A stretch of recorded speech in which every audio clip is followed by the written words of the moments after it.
Hello everyone, welcome to my video on a potential moneymaker in the upcoming Deadman mode, Deadman Annihilation. The moneymaker is Huey. This will be the first seasonal Deadman mode where you will be able to kill this boss, and it has a lot of juicy loot to offer. For level recommendations, I would say that you need at least 70 magic to be able to cast Earthwave, although the higher your magic level, the more DPS you'll end up doing on the body and the head phases of the boss.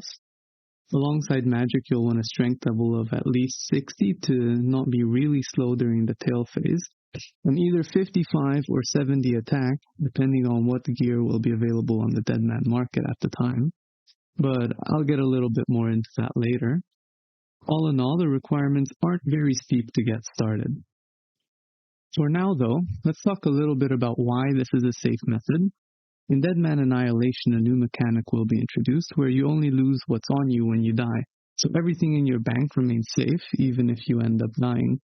So if creating a private instance at Huey is possible, then you can simply run up to Huey naked with no risk and create your instance, as the 50k cost to create an instance is pulled directly from your bank. You don't even need to have it on you.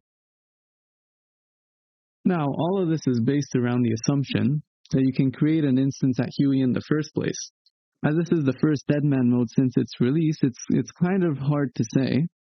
I will ask in the official Discord once it becomes more active again, and I will let you guys know in the description or in the comment section of what the reply is.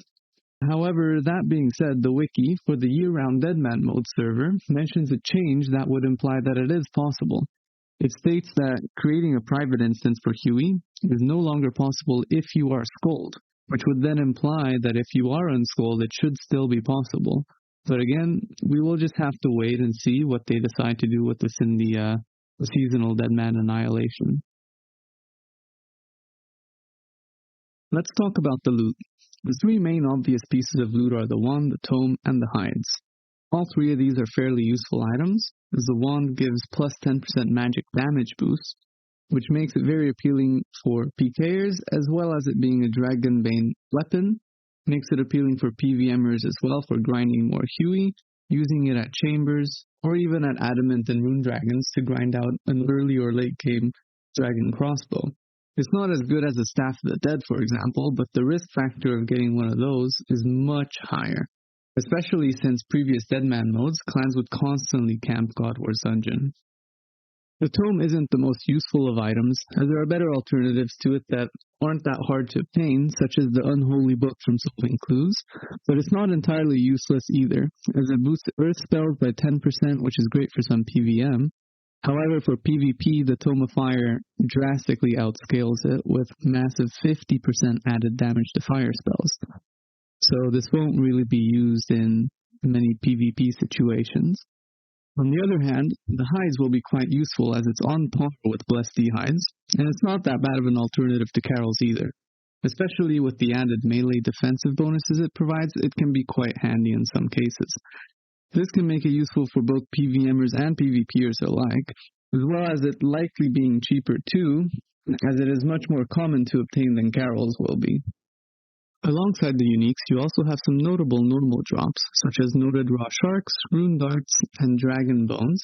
These items will always sell in seasonal Deadman modes, and you also get some alkables, which will keep your resources topped up too. Now, let's get into the details of what makes this such a good money maker, other than it being safe. There's two components to a Huey fight, the body and head phases lumped into one, and then there's the tail phase. For the tail phase, there isn't many options, as to deal good damage on it, you need to use a multi-hitting crush weapon. This includes the dual Macahuits, the glacial Tumultly Chalames, and the classic Thorax hammers. Likely, the dual Macahuits will go for a lot of money, as they're very good weapons and probably out of budget. However, the glacial Tumultly are a great alternative to them, that only require 55 attack. The issue with them is that you can only get them in a multi-zone, and since they're very good to train stats with on the Frostnogwas, there's a good chance that clans will camp this spot. This might make them not just hard to get, but also hard to purchase on the GE. This leaves us with the final option of Thorax hammers, which aren't ideal, as you need to get 70 attack for them, and this will drastically impact the time at which you can start grinding the boss at. This is something unavoidable, unfortunately, as using other methods to kill the tail isn't very viable. Body and head phases, however, is where the strategy changes. You'll want to use earth spells for these phases, as getting full blood moon is not very likely in the mid-game and perhaps even in the late game. While earth spells are quite effective against Huey, even in Mystics. You can see from the DPS calculations here that it's not that far behind the Blood Moon set, and has loads of room to improve if you get a wand or even a tome as a drop to use it to get more. Getting some earth spells will be relatively simple, as last Deadman mode there were Surge Sacks in the Bounty Hunter shop. Now I know what you might be thinking, isn't Earth Surge really high level, like 90 or something? And yeah, that's correct, but the Surge Sacks were combined with Wave Sacks back in 2023, allowing you to cast either Wave or Surge spells with Surge Sacks. And for those of you unfamiliar with the Bounty Hunter shop in Deadman mode and how it works, essentially you obtain archaic emblems through various ways, which I will get to in a moment, and you can hand them in to the emblem trader who stands north of the Grand Exchange for points. With these points, you can purchase a bunch of different things, one of them being the Surge Sacks. Now, how do you obtain these emblems? Well, there's a couple ways. First one being the Wilderness Slayer. You get a couple tier 1 emblems doing this, but it's really just not worth it. You can also get some tier 5 emblems, which are worth a lot more points in two ways. You can get them randomly at a 1 in 300 rate from killing anything over level 100 combat, or from breach monsters. And this is the key component of all of this, breaches. You'll be getting a large quantity of tier 5 emblems from this, and you won't be needing to risk too much either. You can also train your magic at them from an early level, even on day 1, and this will get you a little head start towards that level 70 mark. Magic is generally a great way to kill the monsters at the breaches, as well, as most of them are weak to some sort of elemental spell, and you can easily safe spot them. There are a couple caveats to all of this, as I don't know how available the Blood Moon set will be, or even how available the Glacial Tumulties will be. The Blood Moon set also tends to outscale magic at higher levels, unless you use a Dragon Hunter wand with the Tome of Earth, then those are a lot better with the Surge spell.